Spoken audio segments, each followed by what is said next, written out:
할렐루야. 우리 옆에 분하고 이렇게 인사하세요. 자기 이야기 합시다. 요즘 사회에서는 미투 이러면서 불합리한 어떤 억울한 일을 당했던 일들을 솔직하게 이야기하는 그런 일들이 지금 일어나고 있습니다. 자기의 어떤 부끄러운 일들을 드러내는 일임에도 불구하고 좀 더 모든 일을 더 아름답게 만들어 가기 위한 하나의 귀한 뜻이 있어서 이런 일들이 일어나는데, 정말 좀 더 바르고 아름다운 일들이 되어질 수 있도록 더 여러분들이 기도해 주시고, 또 이런 일들이 선한 의도 속에서 아름답게 열매 맺어 갈 수 있도록 여러분들이 또한 기도해 주시기를 바랍니다. 이제 우리들도 우리의 그 어떤 정체성 고백을 먼저 하고 그러고 가겠습니다. 준비하세요. 우리는 존귀한 자입니다. 우리는 증인자. 다시 한번, 우리는 하나님과 동업자입니다. 우리는 존귀한 자입니다. 우리는 증인자입니다. 기도는 역사를 변화시킨다. 기도는 만사를 변화시킨다. 기도는 나를 변화시킨다. 다시 한번, 기도는 역사를 변화시킨다. 기도는 나를 변화시킨다. 기도는 나를 변화시킨다. 아멘. 예수님께서 빌립보 지방을 지나가실 때 사람들이 나를 누구라 하느냐 질문을 하세요. 그러니까는 사람들이 여기 있는 것처럼 세례 요한이라고 합니다. 그러니까 세례 요한이 죽었다가 다시 살아난 줄로 착각한 거예요. 그리고 엘리야라 그럽니다. 예레미야와 같은 선지자 중에 한 사람이라고 그럽니다. 이런 얘기를 해요. 예수님께서 제자들에게 그럼 너희는 나를 누구라 하느냐 질문을 합니다. 이때 베드로가 주는 그리스도시요 살아계신 하나님의 아들이라고 이야기를 해요. 주는 그리스도시요 살아계신 하나님의 아들이십니다. 이 고백을 예수님이 받으시고 아마 성경에서 제일 기쁘게 표현하고 축복을 해주신 말씀은 아마 여길 거라고 생각이 돼요. 예수님이 아마 제일 기뻐하셨어요. 이 고백을 들으시고. 그러기 때문에 베드로에게 18절 19절 다 같이 읽습니다. 내가 내게 이르노니 너는 베드로라. 내가 이 반석 위에 내 교회를 세우리니 음부의 권세가 이기지 못하리라. 내가 천국 열쇠를 네게 주리니 네가 땅에서 무엇이든지 매면 하늘에서도 매일 것이요 네가 땅에서 무엇이든지 풀면 하늘에서도 풀리리라 하시고, 주는 그리스도시요 살아계신 하나님이라고 고백을 했을 때, 이게 베드로의 신앙 고백이지만 베드로의 자기 이야기잖아요. 남의 이야기가 아니고, 남들이 그렇습디다가 아니고 당신의 고백이요.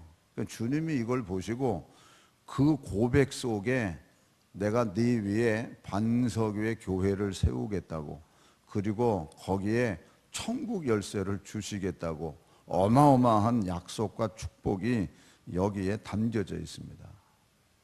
그러니까 오늘 우리가 예수님을 믿으면서 축복받기를 원한다 그러면 주는 그리스도시요 살아계신 하나님의 아들이라는 이 고백을 내 진심에서 내 이야기로 하는 거예요.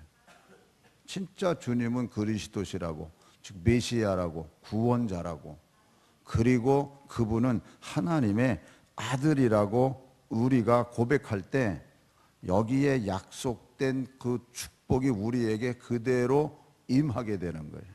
할렐루야. 예수님이 기뻐했다는 기쁨의 단어가 들어있는 부분이 누가복음 10장에 있습니다. 21절에 보면 상황이 어떠냐면 70인 전도인을 세웠고 70인들을 주님이 가고자 하는 곳에다가 파송을 했어요. 그때 능력과 권세를 주었습니다. 그러니까 저들이 가서 주님의 이름으로 병자도 고치고 막 귀신도 떠나가게 만들고 막 놀라운 역사가 일어나는 거예요. 그러니까 돌아와서 이렇게 얘기를 해요. 70인이 기뻐하며 돌아와 이르되 주여 주의 이름이면 주의 이름이면 병자도 낫고 귀신도 쫓겨나가고 그럽디다 이렇게 와서 얘기하는 거예요. 그리고 나서 그 말을 보고를 받은 예수님이 이제 기뻐했다 이렇게 표현이 되어 있어요. 그러니까 여러분들이 주님의 이름을 받아서 하나님의 자녀인 걸 확신해서 그리고 내가 믿음으로 행한 이 일들에 대한 자기 고백이 있는 거야. 자기 이야기로 표현하는 거야. 남이 뭐 했다 저랬다가 아니라 내 이야기가 돼서 얘기를 할 수 있어야 돼. 하나님께서는요 자기 이야기 듣기를 원하세요. 남의 이야기하는 거 말고. 구약의 창세기에 보면 하나님이 천지 창조하시고 아담과 하와를 만드시고 에덴 동산에서 살게 하시죠. 근데 선악을 알게 하는 나무의 열매는 먹지 말아라 이렇게 말씀하셨어요. 그런데 하나님 말씀을 어기고 선악과를 따먹고 그러다 보니까 자기네들이 뭘 했는지를 알고 부끄러워서 숨어 있습니다.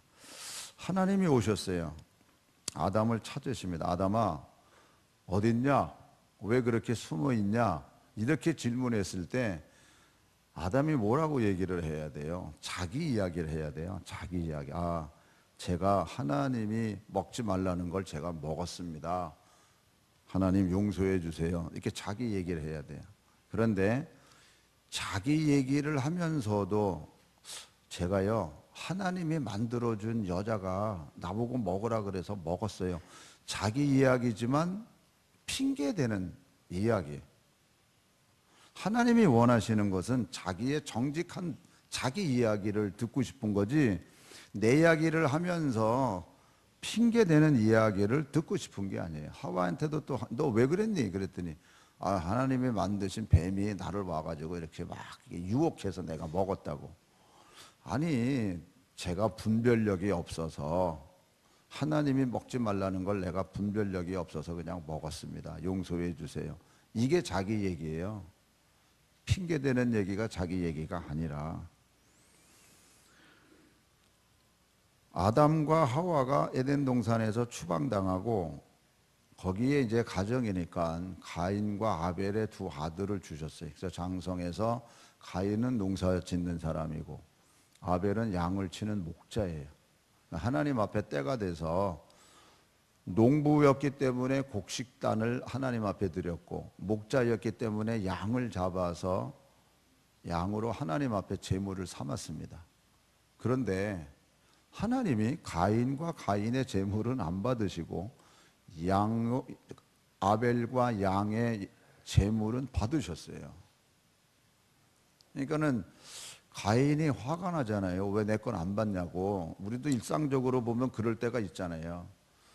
뭐 이렇게 차별당하는 느낌이 들면 기분이 나쁘잖아요. 근데 문제는 차별당했다고 해서 동생을 미워하고 그리고 심지어는 동생을 죽여요. 이건 비정상적인 거 아닌가요? 차별당했을 때 기분 나쁘다. 이것까지는 괜찮아요. 그렇다고 밉다고 해서 죽이는 데까지 가는 일은 정상적인 게 아닙니다. 근데 하나님이 오셨어요. 가인에게 야, 네 동생 어딨니? 그럼 정직하게 얘기를 해요. 제가 화가 나가지고요. 동생을 죽였어요. 뭐 불특명스럽게라도 얘기를 해야 되잖아요. 이게 자기 얘기예요. 근데 뭐라 그래요? 내가 동생을 지키는 자입니까? 아니, 내가 동생을 지키는 자입니까? 내가 어떻게 알아요? 하나님께서는요, 지금도 우리들에게 정직한 자기 이야기를 원하세요. 여러분, 우리가 회개하라는 소리는 너무 많이 잘 듣잖아요. 회개가 뭐예요? 자기 얘기를 정직하게 고백하는 거야. 하나님, 내가 잘못했습니다. 하나님, 내가 죄인입니다. 그 얘기잖아요. 그러니까 정직한 자기 이야기를 할 때 하나님이 기뻐하세요. 성경에 보면 하나님께서 사람을 쓰실 때도 정직하게 자기 이야기하는 사람을 쓰시더라고요. 그래서 우리가 회개하는 거예요. 하나님, 내가 죄인입니다. 진짜 부족합니다. 내가 의지가 약해서 또 범했습니다. 뭐 이렇게 자기 솔직한 얘기를 해야 돼요. 왜냐하면 하나님이 기드온을 사사로 사용하려고 불렀어요. 그때 기드온이 하는 얘기가 뭐냐면, 나는 므낫세 지파 중에 가장 작은 집안이다. 그리고 또 그 집안 속에서도 가장 작은 자입니다. 왜 나 같은 사람을 쓰시려고 그럽니까? 그때 하나님이 기드온을 사사로 쓰세요. 우리가 잘 아는 사울 왕도 왕으로 삼을 때 사울이 사무엘 선지자에게 이렇게 얘기를 해요. 나는 이스라엘 지파 중 가장 작은 베냐민 지파 사람이고 또 베냐민 지파 중에서도 가장 미약한 납니다. 근데 왜 나 같은 사람을 왕으로 세운다고 그러십니까? 근데 그때 하나님께서 사무엘을 통해서 사울을 초대 이스라엘 왕으로 삼으세요. 그러니까는 하나님께서 믿음을 가지고 우리가 정직하게 하나님 앞에 내가 작은 자고 내가 가장 연약한 자라고 고백할 때 하나님께서 그거를 정직한 자기 이야기를 들으시고 그리고 그 다음을 열어가시는 거예요.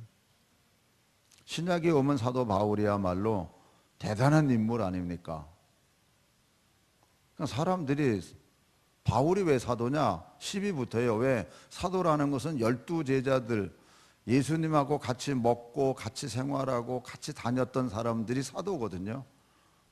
그런데 저 사람은 거꾸로 예수를 죽이고 믿는 사람을 죽이고 막 쫓아다니던 그 사람인데 그가 어떻게 사도가 되냐? 시비 붙을 때 바울은 그렇게 내가 사도다 막 이렇게 얘기를 안, 사도들 중에 나는 제일 작은 자라고 표현해.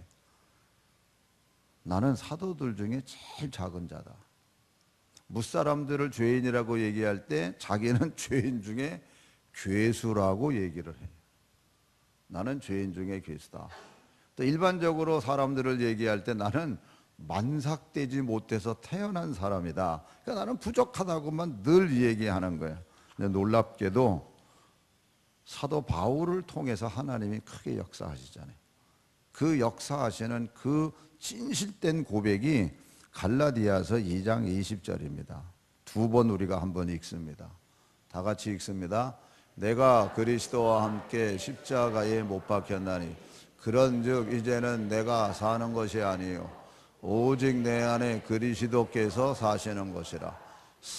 내가 사는 것은 나를 사랑하사 나를 위하여 자기 자신을 버리신 하나님의 아들을 믿는 믿음 안에서 사는 것이라. 다시 한번, 내가 그리스도와 함께 십자가에 못 박혔나니 그런즉 이제는 내가 사는 것이 아니요 오직 내 안에 그리스도께서 사시는 것이라.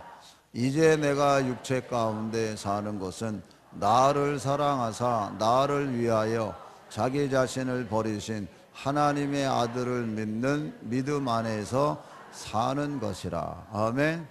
그러니까 우리 예수 믿는 사람은요, 주는 그리스도시요 살아계신 하나님의 아들이라고 고백하면서 그 고백에 이어서 내 이야기는 나는 죽었고 나는 없고 내 안에 주님이 계시고 그래서 내가 이 육체 가운데 사는 이유는 나를 사랑하사 나를 위하여 자기 자신을 버리신 하나님의 아들을 믿는 믿음 안에서 사는 거라고 자기 이야기를 해야 돼요.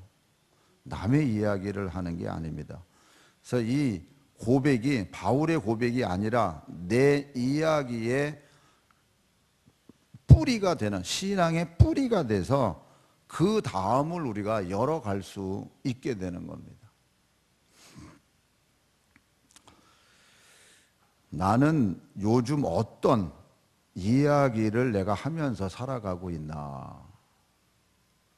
불쑥 마이크를 대고 한 말씀 하시죠. 그러면 무슨 말을 하실 것 같아요? 요즘에 이 책 출판계에 새로운 바람을 부는 청년이 한 사람이 나타났습니다. 이 김동식이라는 청년인데요, 지금 33살입니다. 근데 그 학력을 보면요. 중학교 1학년만 다녔어요. 중학교 1학년만 다니고 학교하고서는 이제 문 닫은 친구입니다. 이 학교 왜 안 갔냐? 이제 공부하기도 싫고, 근데 공부를 가서 이제 집중 있게 선생님 말씀을 듣어야 되는데 공부하기 싫으니까 뭐 태도가 뭐 좋겠어요. 그러니까 선생님한테 야단 맞고, 그 야단 맞는 게 싫은 거예요, 자기가. 그러니까 아예 학교를 안 다닌 거예요. 학교 그만두고 또 가정 형편도 또 이렇게 좋지 않아요.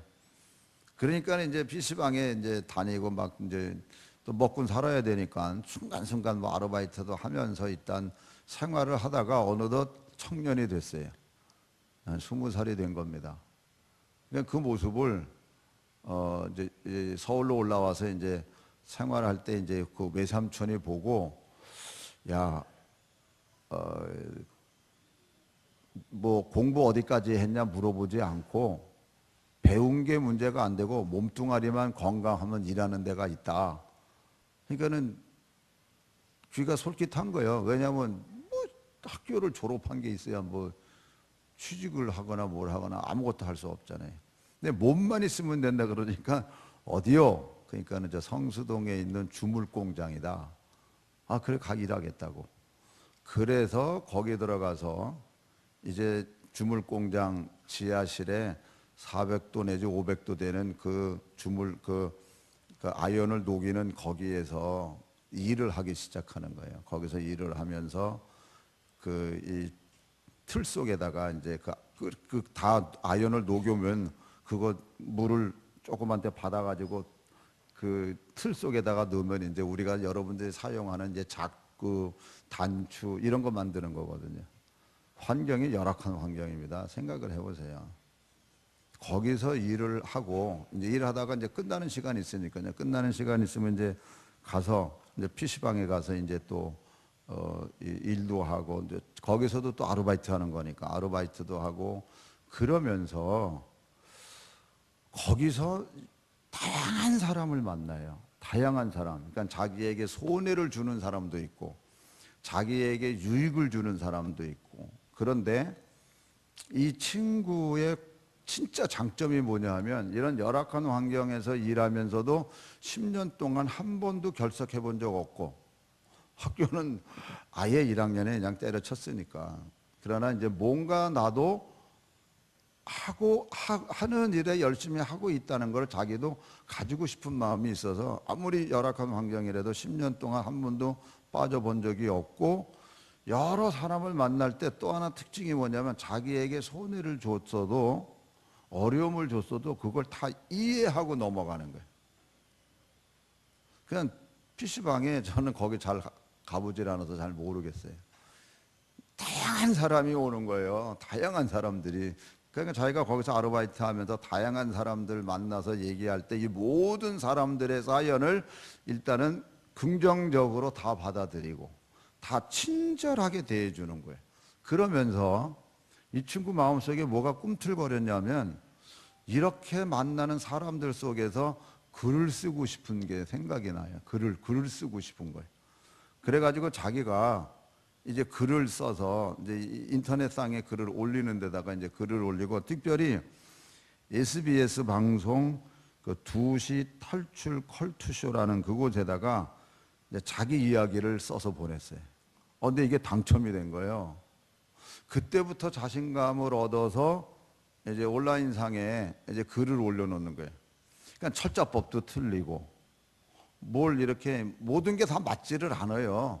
그럼에도 진짜 정식 작가들이 거기에 올라오는 글들을 이렇게 볼 때 이 친구 글이 투박하면서도 재밌는 거예요.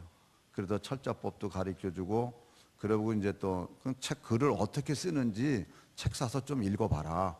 그러니까 또 그대로 또 가서 책 사서 읽어보고 글 쓰는 법이 어떤지 이러면서 글 쓰는 재미를 갖게 돼. 글 아무나 쓰나? 여러분 생각해. 글 쓴다 그러면요 보통 10,000권의 책을 읽어야 된다는 게 정설이에요. 그런데 이 젊은 친구를 평가해 준 그 작가 한 분이 저 친구는 사람을 통해서 세상을 배웠다고.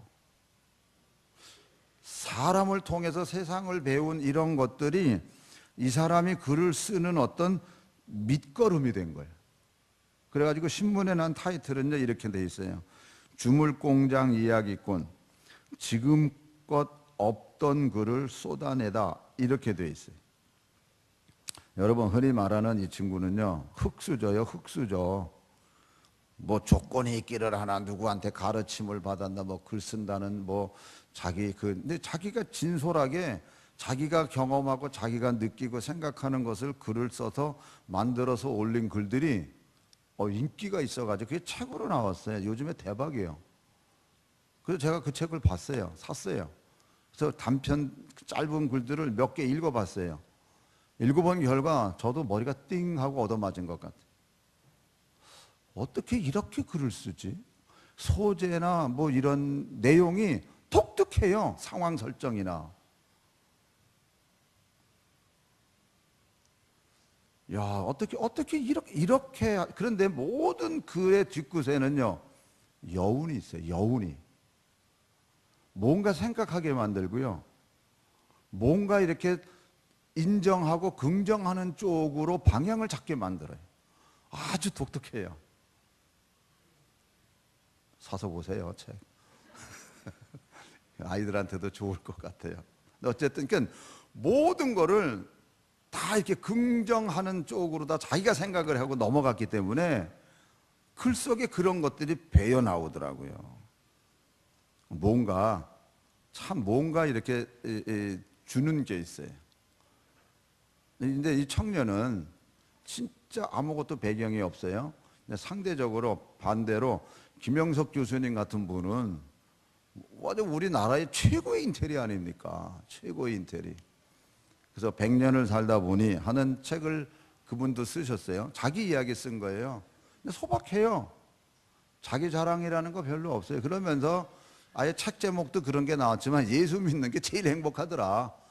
자기가 진짜 예수 믿는 게 얼마나 행복한 건지 모르겠더라. 그러니까 자기 이야기 쓴 거예요. 뭐 이렇게 뭐 권면하려고 뭐 그런 게 아니고 그 책의 내용을 봐도 그냥 진솔한 자기 이야기를 쓴 거예요. 뭘 가리키려고 그러는 것도 아니고. 그러니까 최고의 지성이나 최고의 어떤 흑수저 같은 그런 상황 속에 있는 젊은이의 글의 공통점을 보면은 진실된 자기 이야기에 글이 있더라 하는 얘기예요. 자기 이야기에 자기 이야기, 남의 얘기가 아니고 자기 이야기. 진솔한 자기 부족한 건 부족한 대로. 성경에 보면요, 자기 이야기를 어떻게 했는지 아주 비교해서 아주 딱 나온 말씀이 있습니다.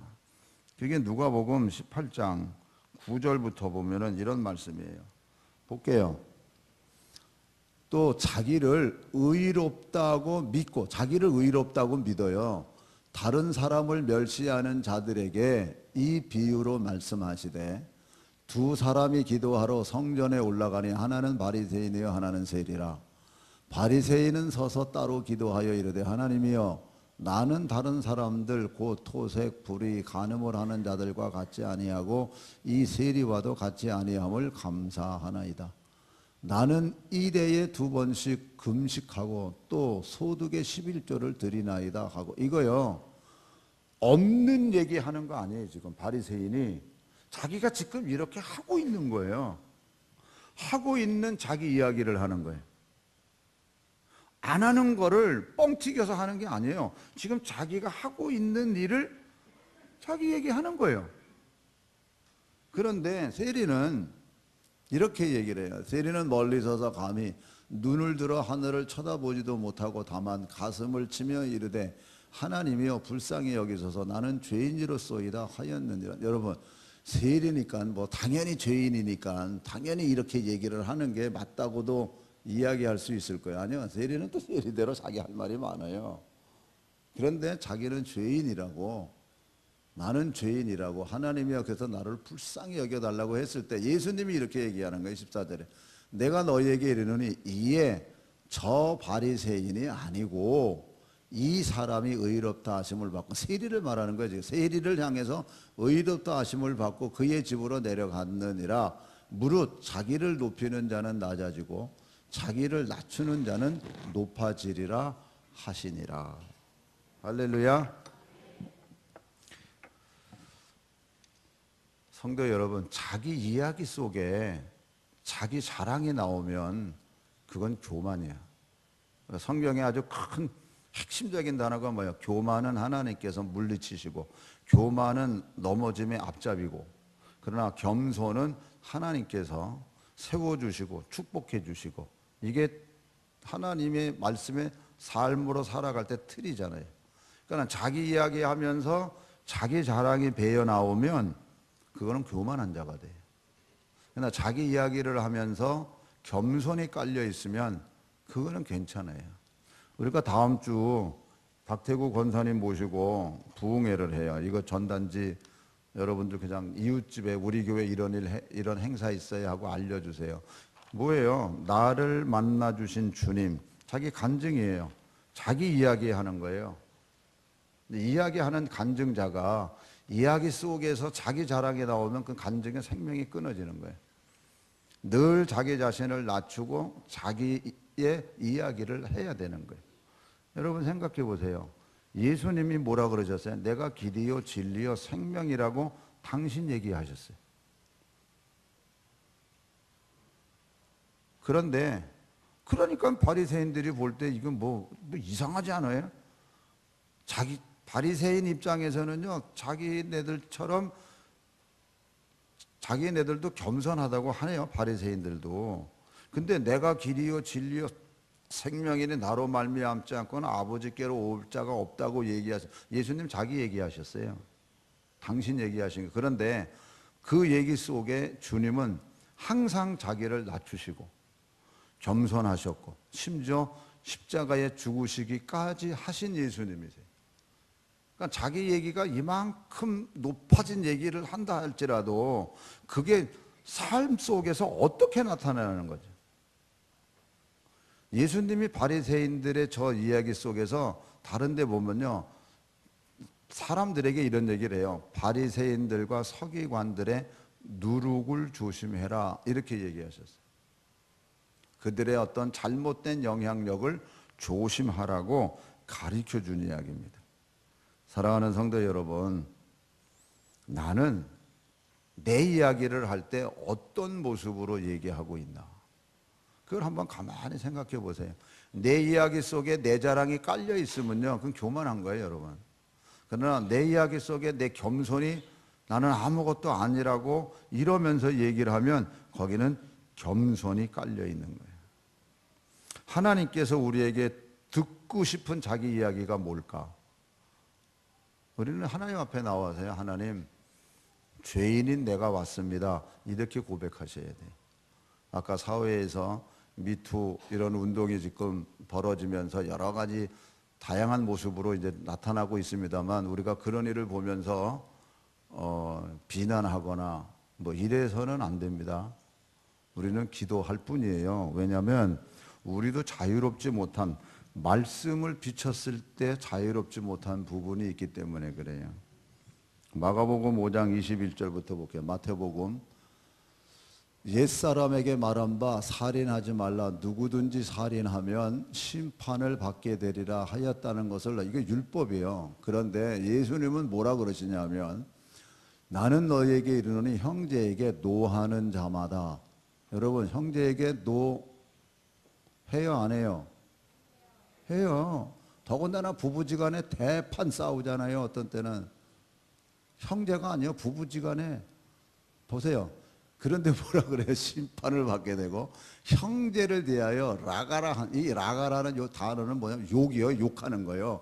형제에 대해서 욕하는 자는 공회에 잡혀가게 되고, 미련한 놈이라 하는 자는 지옥불에 들어가게 되려. 미련은, 여러분 혹시라도 자녀들한테 아유 이런 미련한 놈이라고 얘기한 적이 한 번쯤은 있을걸요. 아이고 저기 누굴 닮아서 그래. 뭘 누굴 닮아, 자기를 닮았지. 10달 속에서 나왔는데 누구를 닮아요. 그런데 이렇다니까요. 이랬을 때 23절. 그러므로 예물을 제단에 드리려다가 거기서 내 형제에게 원망 들을 만한 일이 있는 것이 생각나거든 예물을 제단 앞에 두고 먼저 가서 형제와 화목하고 그 후에 와서 예물을 드리라. 이게 예수님의 말씀이에요. 그리고 또 이제 27절로 넘어가 볼게요.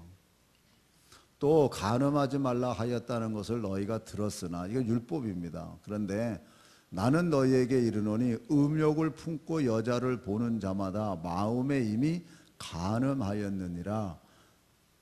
만일 내 오른 눈이 너로 실족하게 하거든 빼어내버리라. 내 백체 중 하나가 없어지고 온 몸이 지옥에 던져지지 않는 것이 유익하며 또한 만일 내 오른손이 너로 실족하게 하거든 찍어내버리라. 내 백체 중 하나가 없어지고 온 몸이 지옥에 던져지지 않는 것이 유익하니라. 아멘. 우리가 이런 말씀 앞에 설 때 우리가 자유로울 수가 없어요. 그러니까 우리는 하나님 앞에 나와 하나님 정말 나의 연약함을 아시지 않습니까? 하나님 더 굳건한 믿음을 내게 주셔서 하나님 나를 세워달라고 우리는 내 이야기를 하나님 앞에 솔직히 하는 거예요. 왜냐하면 구약에서도 하나님이 뭐라 그래요? 다 내게 오라 그러잖아요. 와라. 주홍같이 붉을지라도 너희 죄가 내가 너희들을 흰눈같이 희게 하겠다고 말씀하시잖아요. 와라. 나하고 변론하자는 거예요. 네가 진솔하게 내 이야기 해. 내 앞에 해. 내가 그거 다 듣고 깨끗하게 해줄게. 이게 하나님이거든요. 예수님도 수고하고 무거운 짐진 자들아 다 내게로 와라. 내가 너희를 편히 쉬게 하겠다는 거예요. 그리고 내 말은 쉽고 내 멍에는 가볍다고 가르쳐 주죠. 왜 예수 믿는 삶이 어려워요? 왜 무겁다고 느껴져요? 내가 정직하지 못해서 그런 거예요, 여러분.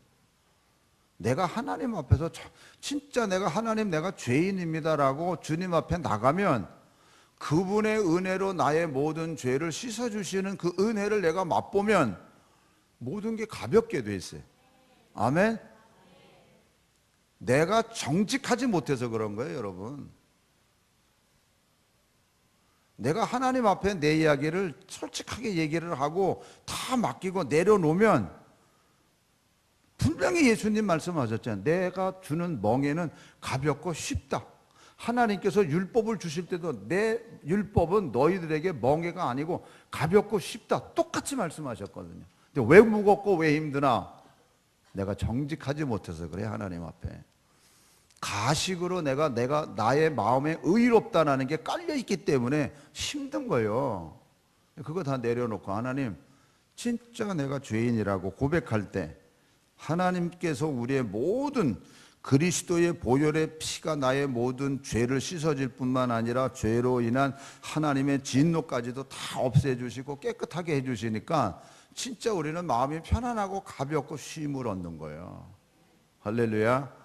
그래서 우리가 예배 드릴 때마다 하나님 내가 죄인입니다 라고 고백을 하는 거예요.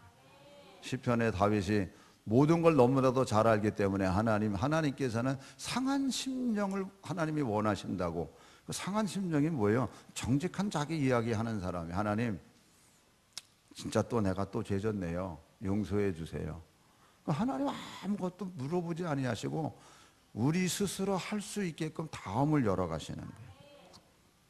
아주 재미나는 얘기하고 마칠게요. 요즘 아이들이 이렇게 염색을 하잖아요. 머리를 염색한다고요. 여러분 자녀들 중에서 그거 냅두세요. 하라고 내버려. 그거 하다가 보면요. 하다 보면은 그거에 대한 묶여 있지 않아요. 그 다음으로 생각이 넘어가요. 근데 그걸 못하게 하면요. 거기에 묶여. 아, 이거 해야 되는데. 그러다가 보면요. 다음을 못 열어가요. 그거 하고 싶은 마음에서. 우리가 하나님 앞에 죄인이라고 나와서 고백을 하면요. 하나님이 그 다음을 열어가 주세요. 할렐루야. 근데 내가 죄인이라고 고백을 안 하면 내 스스로가 다음이 안 열려지는 거예요. 깊이 새겨 들으세요. 하나님이 우리를 비참하게 너는 죄인이야 이러면서 우리를 아주 연약하고 비참하게 만들기 위해서 그러는 게 아니에요. 그 다음을 하나님이 열어가게 하기 위해서. 할렐루야. 그래서 우리가 진솔하게 자기 이야기를, 사람들 간에도 마찬가지예요. 사람들 간에도 그냥 왜 그렇게 말하기가 어려워요? 내가 잘못했어, 미안해, 다음엔 잘할게. 그러면 끝날 일들을 내가 뭐 잘못한 게 있어, 당신은 뭐 잘한 게 있다고, 뭐 이러고 가면요, 서로 간의 가정이나 친구들 관계나 사회생활이나 똑같아요. 아까 말씀해 그랬죠. 낮아지는 자를 내가 높여주시겠다. 자기 이야기 속에서 정말 편안하고 주님이 주신 은혜 가운데서 살아가시기를 주님의 이름으로 축원합니다. 기도하겠습니다. 우리 한번 다 같이 기도하실 때요,